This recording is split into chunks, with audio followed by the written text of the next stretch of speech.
పట్టణంలో నిర్మాణం జరుగుతున్న శ్రీ జ్యేష్ఠ లక్ష్మీ సమేత శ్రీ శనీశ్వరాలయ నిర్మాణానికి దాతలు సహాయం అందించినట్లు ఆలయ నిర్మాణ అభివృద్ధి కమిటీ అధ్యక్షులు జానపాటి పరమేశ్వర్ తెలిపారు.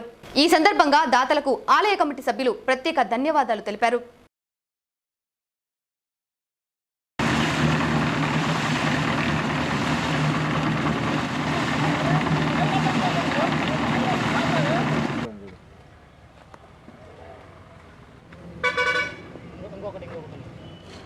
ఓకే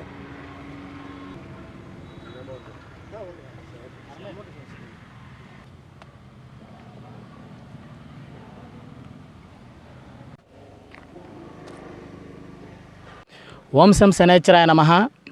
మన రెండు తెలుగు రాష్ట్రాల్లోనే మొట్టమొదటిసారిగా మన వినుకొండ పట్టణంలో సంగం పాలకేంద్రం పక్కన నరసరావుపేట రోడ్డు నందు నిర్మాణం అవుతున్న మహిమాన్విత శ్రీ జ్యేష్ఠలక్ష్మి సమేత శ్రీ శనైశ్చర స్వామి దేవస్థానమునకు ఈ వారం అంటే ఈ 2-3 రోజుల్లో వచ్చినటువంటి విరాళాలు 2,03,131 రూపాయి.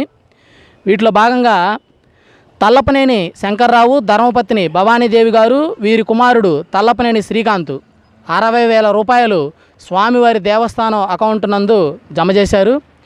వీరు Vijayanagar colony, Hyderabad, Telangana, door number 10-3-799లో నివాసం ఉంటున్నారు. వీరు గతంలో మన శనైశ్చర స్వామి దేవస్థానానికి మొదటి విడతగా 56,000 విరాళంగా స్వామివారి దేవస్థానం నందు జమ చేశారు అకౌంట్లో. తర్వాత రెండో విడతగా 4,25,000 రూపాయలు జమ చేశారు. ఇప్పుడు ముచ్చటగా మూడో విడతగా వీరు 60,000 రూపాయలు ఒక టన్ను ఇనుము నిమిత్తం సమర్పించారు. అంతేకాకుండా మళ్ళీ వారు ఫోన్ చేసి స్వామివారి దేవస్థానానికి ఇంకా కూడా భూరి విరాళాలు సమర్పిస్తూనే ఉంటానని చెప్పేసి వారు మాకు వాగ్దానం చేయడం జరిగింది. దాని తర్వాత రెండోది విశాఖపట్నం గోపాలపట్నంలో ఏపీఈ పీడీసీఎల్ జూనియర్ అకౌంట్ ఆఫీసర్గా ఎలక్ట్రికల్ రెవెన్యూ ఆఫీసులో బాధ్యతలు నిర్వహిస్తున్న వెనుతురుపల్లి సూర్యనారాయణమూర్తి ధర్మపత్ని కేఏఎల్ సూర్యకుమారి గారు 60,120 రూపాయలు వీరు స్వామివారి దేవస్థాన అకౌంట్ నందు జమ చేశారు.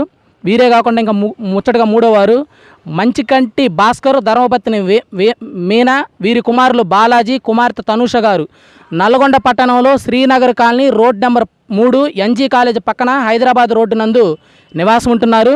వీరు స్వామివారి దేవస్థానం నందు జస్ట్ ఈరోజు ఉదయం 8 గంటలకి 60,005 రూపాయలు 60,005 రూపాయలు దేవస్థాన అకౌంట్ నందు జమ చేశారు. వీరే కాకుండా వినుకొండ పట్టణం సీతారాం టవర్స్ కారంపూడి రోడ్డు నందు నివాసం ఉంటున్న గుడిపాటి వేణుగోపాలరావు ధర్మపత్ని ధనంజని స్వామివారికి 2,000 ఇటుకల నిమిత్తం 13,000 రూపాయలు సమర్పించారు. వినుకొండ టౌన్ కొత్తపేట విద్యానగర్ 3వ లైన్లో ఉంటున్న ఉప్పు చిన్న సైదయ్య ధర్మపత్ని మహాలక్ష్మి గారు 10,000 రూపాయలు విరాళంగా సమర్పించారు.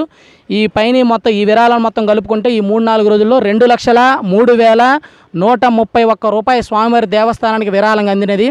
కాబట్టి స్వామివారి దేవస్థానం నిర్మాణ పనులు శరవేగంగా ముందుకెళ్తున్నాయి. అదేవిధంగా విరాళాలు కూడా శరవేగంగా స్వామివారి దేవస్థాన అకౌంట్లో సమర్పిస్తున్నారు. అంతేకాకుండా దేవస్థానం వద్దకు వచ్చి ఇచ్చేసి స్వయంగా స్వామివారికి విరాళాలు సమర్పిస్తున్నారు భక్తులందరూ కూడా.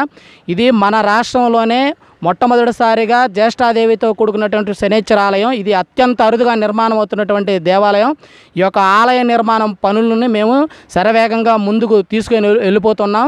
జనవరి 9 లోపు నేను ఇంతకుముందు చెప్పాను శివరాత్రి కల్లా ఆలయాన్ని స్లాపుల్ని కంప్లీట్ చేస్తామని. కానీ 2 నెలల ముందే టార్గెట్ చెప్పేసాం ముందుగానే. మేము అనుకున్న టైంకి 2 నెలల ముందుగా దేవస్థానం యొక్క 2 స్లాపులను కూడా 2 ముఖ మండపాల స్లాపులు కూడా నిర్మాణం చేస్తున్నాం. కాబట్టి భక్తులందరూ కూడా ఈ యొక్క విషయాన్ని గ్రహించి మీరందరూ కూడా ఈ యొక్క దేవాలయం యొక్క అత్యంత అరుదుగా గల ఈ యొక్క ఆలయ నిర్మాణంలో మీరందరూ కూడా భాగస్వాములు అవ్వాలని, ముందుకు రావాలని చెప్పేసి ఈ అవకాశాన్ని సద్వినియోగం చేసుకోవాలని మరీ కోరుకుంటున్నాం.